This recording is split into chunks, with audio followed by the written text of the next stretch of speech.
దేవుని కంటే అధిక స్థానం ఎవరికి ఇచ్చినా అదొక విగ్రహం కదండి. పుష్ప రిలీజ్ అవ్వగానే అందరూ పుష్ప స్టైలే. అప్పట్లో ఇంద్రా సినిమా రిలీజ్ అవ్వగానే ఇంద్రా షర్ట్లు వచ్చాయి, ఆడవాళ్ళకి ప్రేమాలయం చీరలు వచ్చాయి కదా. పుష్ప స్టైల్, మళ్ళీ పుష్ప వాకింగ్ కూడా ఎలాగట. ఇవన్నీ విగ్రహాలే. ఇప్పుడు ఒంటి మీద టాటూలు, పచ్చబొట్లు, టాటూలు,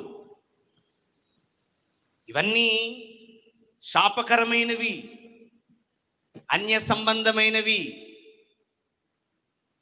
ఎంతో ఘోరంగా ఎక్కడెక్కడ